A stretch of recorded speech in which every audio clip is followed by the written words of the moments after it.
Cold War silo into a post-apocalyptic refuge for the very rich. Look at this door. It's what, 18 inches thick at the most? Actual bunkers for the elite have 20-foot thick steel doors, and they're not going to be out in the open like this as well. The most important factor of a bunker is keeping it secret, especially today with ordnance as specialized as it is. You can pretty much send a bomb anywhere you want into any bunker you want if you know the location. A lot of people in need. Hide! The facility is very well fortified, and guns and grenades and stuff won't bother this place. Guns around. How can you have as the sort of key modus operandi of your billionaire bunker attacking? That's us! They're attacking.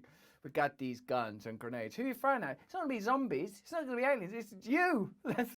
No, he's saying that people with guns and grenades are no threat to them. But what about someone with a burning phone book or mud to plug up your air filtration? For you. And in a way, like I've said to you before, that law implies violence, i.e., you don't pay a traffic fine. In the end, a guy's coming to take your TV or take you. This tells you the way things are going. Like, people that are in the know and can afford it are going, we best build some bunkers for that bit where everyone goes nuts and tries to come and kill us. At some point we're going to have to look at the only point of change is an inner one. That's the first thing that has to be altered. And I think that can only be done collectively. Alone, it's too terrifying to consider. A cinema. So you could while away the apocalypse watching films here. I mean, yeah, I guess it is terrifying for most people. I don't think it's the change that's terrifying, it's the admitting what we've done and why we need to change.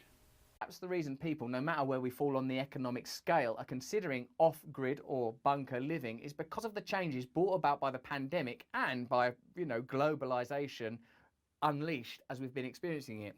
During the pandemic, the collective wealth of American...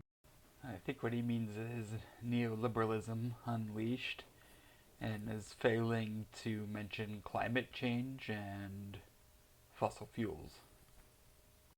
Billionaires leapt by 1.62 trillion, or by 55%. This year's growth comes on top of a 19-fold increase in billionaire wealth over 31 years. The 1.3 trillion wealth gain could pay for a stimulus check of $3,900 for every one of the 331 million people in the United States. That's just a bit of wealth distribution chat there. American billionaires held over 4 times more wealth than the 165 million Americans in society's bottom half.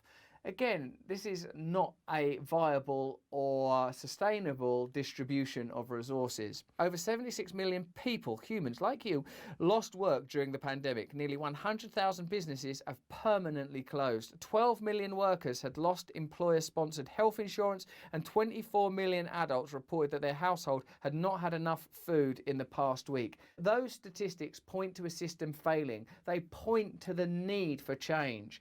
Obviously, billionaires are preparing in their way. Everybody should be looking at alternative ways of living. Let's look at their track record. How would you rate the U.S. government's performance? Millionaires, billionaires are preparing. Are you preparing? Do we need to prepare is the real question. We definitely need to change, but to prepare for some type of apocalypse, I hope isn't necessary. We can instead make a change first. Like the Club of Rome MIT study said that was released. It's more desirable for us to make a change than to burn the planet. Climate change. There isn't any more important issue. If we don't deal with the environmental catastrophe soon, everything else is moot. There won't be anything to talk about.